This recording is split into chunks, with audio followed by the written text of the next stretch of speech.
నహమయ chapter 1 verse 11. Nehemiah 1వ అధ్యాయం 11వ వచనం మధ్య భాగం. ఈ దినమందు నీ దాసుని ఆలోచన సఫలపరచి. దాసుని ఆలోచన సఫలపరచుట. కనుక మొదటిది, దేవుడు మన ఆలోచనలను సఫలము చేయాలని కోరుతున్నాడు. ఈ నెహెమ్యా చేసిన ప్రార్థన. నెహెమ్యా అంటే మనకు తెలుసు కదా, గాడ్ ఈజ్ మై కంఫర్ట్. దేవుడే నా ఆదరణ అని అర్థం. ఆయన గొప్ప ఉద్యోగస్తుడు. ఎలాంటి ఉద్యోగస్తుడు అంటే మామూలు మన మాదిరి చిన్న చితక ఉద్యోగస్తుడు కాదు. దాదాపు ప్రతిరోజు కనీసము 3 సార్లు అయినా రాజు ముఖం చూస్తాడేమో. ఎందుకంటే రాజు సన్నిధిలో గిన్నెందించేవాడని బైబిల్లో రాయబడుతూ వచ్చింది. కనుక భోజనం సిద్ధపరిచి పానం సిద్ధపరిచేటప్పుడు ఎంతో రాజుకు నమ్మదగిన వారు అయితేనే రాజు సన్నిధిలో ఉంచుకుంటారు. అలాంటి నెహెమ్యా దైవ సన్నిధిలో ప్రార్థన చేసినాడు. నెహెమ్యా ఒక ఆధ్యాత్మికమైన ప్రార్థనా పరుడు. సాధారణంగా మనకు చిన్న ఉద్యోగాలు వస్తేనే ప్రార్థన చేయటానికి చాలా బిజీ అండి అని అంటాం. ఇంకా పెద్ద ఉద్యోగాలు వస్తే ఎప్పుడు? అందుకే కొంతమంది చెప్తుంటారు, నేను కూడా అక్కడికి వెళ్ళినా చెప్తా, ఇక్కడ కూడా చెప్తా. ఎందుకు చెప్తానంటే, విన్నోళ్ళు కొంతమంది నేనంటే పడనోళ్ళు చెప్తారు, ఎప్పుడు ఉద్యోగస్తుల మీద ఏడుస్తాడు ఆయన అని. ఏడ్చట్లేదండి, బాధ అది, ఆవేదన అది. ఎందుకంటే నేను కూడా ఉద్యోగస్తున్నే. నేను కూడా మీతో పాటు సోమవారం వెళ్ళి మళ్ళీ శనివారం దాకా ఉద్యోగం చేసేవాడిని. కాకపోతే ఏంటంటే కొంతమంది చాలా చిన్న ఉద్యోగం వచ్చినా గొప్పగా ఫీల్ అవుతున్నారు. అది అవిశ్వాసంలో ఉంటే పర్లేదు, కానీ విశ్వాసంలో ఉండడం చాలా విడ్డూరం. ఆ విశ్వాసులు కూడా పరిచయం చేసేవాళ్ళు, ఎల్డర్స్, బాధ్యత వహించేవారు, సంఘ పెద్దలు, సండే క్లాస్ టీచర్స్. ఏముందని అంత అతిశయము? ఏముందని అంత ఓవర్ యాక్షను? డబ్బా, చదువా, జ్ఞానమా? బైబిల్లో ఇలాంటి గొప్ప వ్యక్తులు చూసినప్పుడు మనకి సిగ్గు అనిపిస్తుంది. నెహెమ్యా మామూలు సాధారణ ఉద్యోగం కాదు. ఇప్పుడు మీరు ఊహించుకోండి, మీరు సీఎం ఆఫీస్లోనూ పిఎం ఆఫీస్లో పనిచేస్తున్నారు అనుకోండి. ప్రతిరోజు కనీసం 3 సార్లన్నా సీఎంఓని పిఎంఓని సీఎంను పిఎంను కలుస్తున్నారు అనుకోండి. ఎలా ఫీల్ అవుతారు మీరు? ఇక్కడికి వస్తారా? ప్రార్థన చేస్తారా? మాలాంటి వాళ్ళు ఎప్పుడైనా వచ్చి ప్రైజ్ లార్డ్ అంటే రెస్పాండ్ అవుతారా? పొరపాటున కూడా గారనుకో, ప్రభుకు స్తోత్రాలు. అందుకే దేవుడు మనల్ని ఎవరిని అక్కడ తీసుకోకుండా ఇక్కడే పెట్టేశాడు. దేవుడు మంచివాడు ఎప్పుడు. వాట్ ఎవర్ ఈ డస్ ఈజ్ గుడ్. నేను ఎప్పుడైనా అనుకుంటా, అలాంటి స్థలాలు ఎవరైనా ఉంటే మనకి చిన్న చిన్న పనులు అవుతుండే కదా అని. కావు, ఎందుకంటే వాళ్ళు చేయరు, కర్రగట్టిపోతారు అక్కడికి వెళ్ళిన తర్వాత. అమెరికా ప్రెసిడెంట్ ఒక ఆయన అబ్రహాం లింకన్ అనుకుంటే ఇలాగన్నాడు, if you want to know the true character of a man, give him power. ఒక మనిషి యొక్క సరైన నైజమేమో తెలుసుకోవాలంటే ఆ వ్యక్తికి అధికారం ఇవ్వండి, తెలుస్తుంది. అధికారం లేదు కనుక భవిష్యత్తు దీనంగా అనిపిస్తున్నామేమో. అధికారం ఉంటే ఇంకెంత గర్వంగా అనిపిస్తామో. అందుకే దేవుడు చిన్న చిన్న ఉద్యోగాలతో మనం సర్దేస్తున్నాడు. దీంట్లో కూడా సర్దుకోవట్లేదే. పాప పైతుంటాం పైకి వచ్చినట్లా, నేను ఇంజనీర్ని, నేను డాక్టర్ని, నేను యాక్టర్ని, నేను పలానా అని అనుకుంటూనే ఉంటాం. అంత అనుకోవాల్సిన పని లేదు. పాత నిబంధనలో ఏమి లేని దినాల్లోనే మనకంటే గొప్పవారు దేవుని ఎంతో భయభక్తులు కలిగి ఉన్నట్లు వాక్యంలో చూస్తున్నాం. అలాంటి వాళ్ళు నెహెమ్యా ఒక్కడు. అలాంటి వాడు ప్రార్థన చేసినాడు. దైవ సాన్నిధ్యంలోనికి వచ్చి ప్రార్థన చేసే అలవాటు ఆయనకు ఉంది.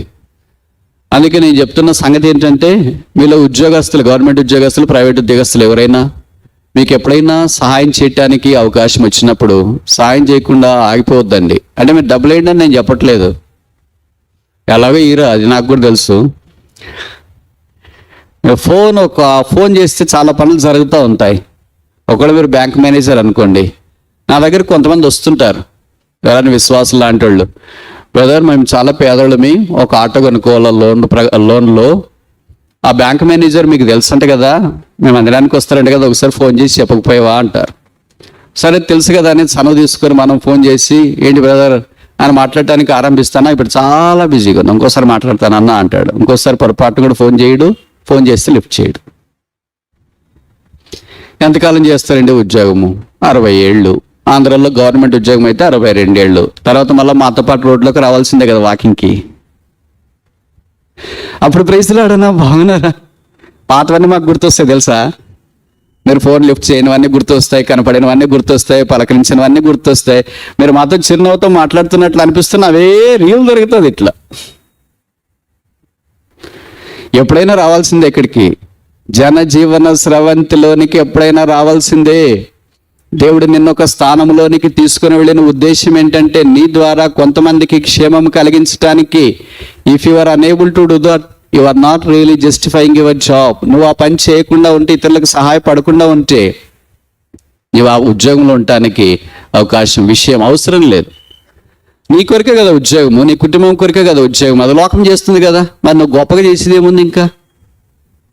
నెహెమ్యా అలాంటి ఉద్యోగస్తుడు దేవుని యొక్క మందిరాన్ని గురించి, ప్రజలను గురించి ఇంత ఆలోచన కలిగి ఉన్నాడు. నెహెమ్యా లాంటి ఉద్యోగము మనకు లేదు, మంచిదైంది అది కూడా, అలా ఉండాలని కోరుతున్నాం. కానీ దేవుడు తగ్గింపగలిగిన వారిని అలాంటి స్థానంలోనికి తీసుకుని వస్తాడు అనుకుంటా.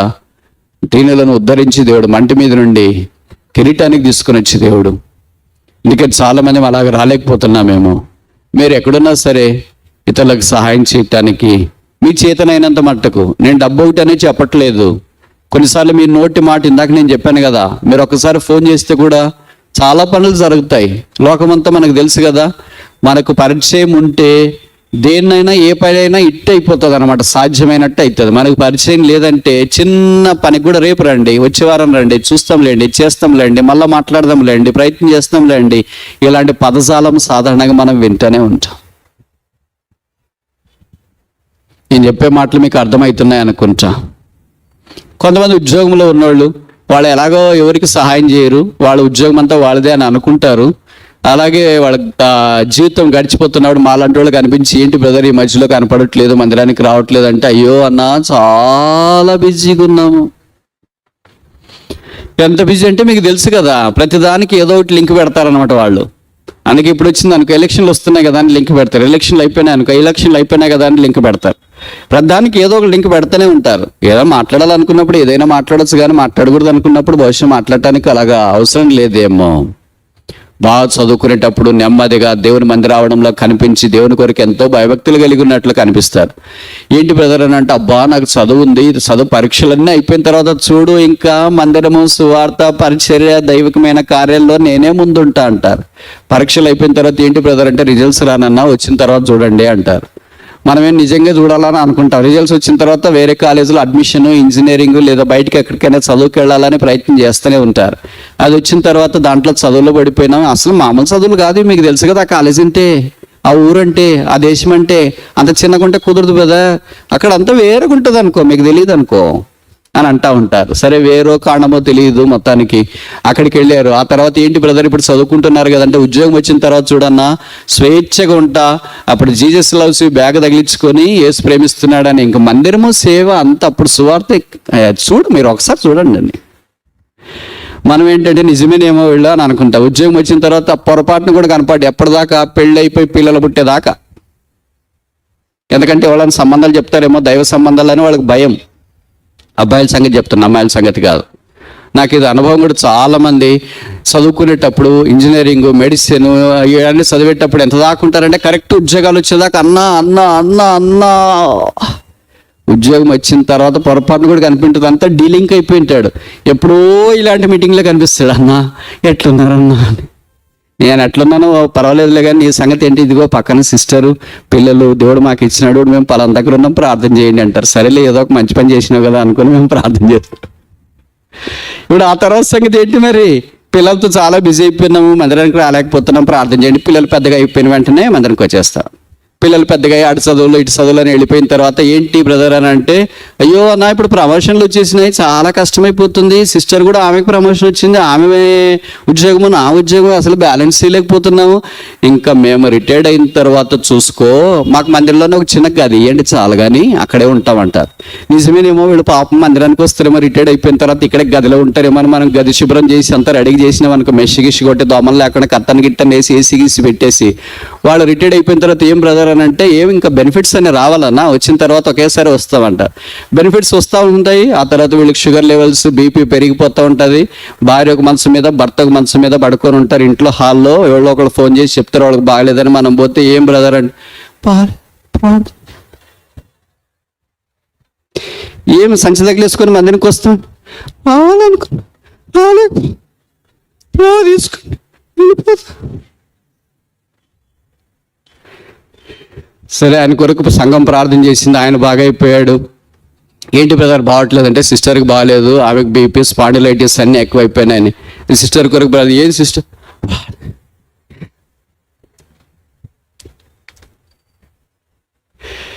ఇవి లైవ్లీ ఎగ్జాంపుల్స్, రోజు చూసేవి. మీరు చదువుకునేటప్పటి నుండి చెప్తున్నాం కదా, మందిరానికి రండి, వాక్యం చదవండి, పరిచయలో పాలు పొందండి, దేవుని కొరకు బాగా త్యాగం చేయండి అని.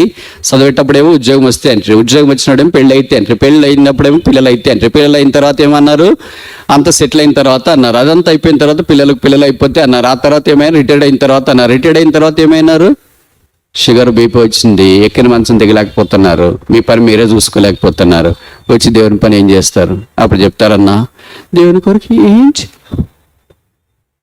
ఏం చేయలేదు, మా జీవితం. This is the story of a believers today. దేవుడు ఉద్యోగం ఇచ్చింది ఎందుకొరకు? నెహెమ్యా లాంటి వాడు కాదు, క్రీస్తు కొరకైన బలమైన యోధుడు. ఆయన దేవుని సన్నిధిలోకి వచ్చినప్పుడు ఎలాగ ప్రార్థన, నీ దాసుని ఆలోచన సఫలము చేయి. ఇలాంటి దైవికమైన ఆలోచనలు ఎప్పుడైనా మనకు కలిగి ఉన్నామా? అలాంటి ఆలోచన కలిగి ఉన్నాడు. మీరు ఊహిస్తారా? ఒక పిఎంఓ ఆఫీస్లో ఉన్న గొప్ప ఉద్యోగస్తుడు దేవుని మందిరాన్ని గురించి ఆశ కలిగి ప్రార్థన చేసి, దేవుని మందిరాన్ని ప్రేమించి యెరూషలేముకి వచ్చి, తీవ్రమైన ప్రతికూల పరిస్థితుల్లో 52 రోజుల్లో ప్రాకారాన్ని కట్టి పునఃప్రతిష్ఠించి దేవుని కొరకు వాడబడి ఆయన ద్వారా ఒక పుస్తకం బయటకు వస్తుంది. తెలుస్తారా? ఈయన ప్రవక్త కాదు, యెషయా, ఇర్మీయా ఇలాంటి ప్రవక్త కాదు, సామాన్యమైన ఉద్యోగి, రాజు సంస్థానంలో పనిచేసే వ్యక్తి. దేవుడు ఆయన వాడుకొని ఆయన పేరిట ఒక పుస్తకం ఇచ్చిన. ఏదైనా ఎంతమంది ఉన్నారు ఇక్కడ ఉద్యోగస్తులు? నేను ఖచ్చితంగా చెప్పగలను, నెహెమ్యా లాంటి ఉద్యోగస్తులు ఎవరు ఇక్కడ లేరు. అంత స్థానంలో ఉన్న వాళ్ళు ఇక్కడ ఎవరు లేరు. కానీ ఏం లేకపోయినా ఎగిరెగిరి ఎందుకు పడ్డాం? ఇంగ్లీష్లో ఒక సామెత ఉంది, ఎంప్టీ మెదల్ వేక్స్ మచ్ నాయిస్ అని. ఖాళీ ఇస్త్రాకు ఎగిరెగిరి పడుతుందంట. అలాగే ఎగిరెగిరి ఏం పడొద్దండి. ఉన్న ఉద్యోగాన్ని, బాధ్యతలకు జ్ఞాపం చేసుకొని వీలైనంత దాకా ఇతరులకు సహాయం చేయటానికి ప్రయత్నం చేయండి. చేయవలసిన మేలు చేయకపోతే అది పాపం. ఆ పాపాన్ని బట్టి కలిగే శిక్ష ఘోరం. విశ్వాసుల యొక్క సంగతిని గురించి నేను మాట్లాడుతున్నా. అతడు చేయనదంతయు సఫలమగును.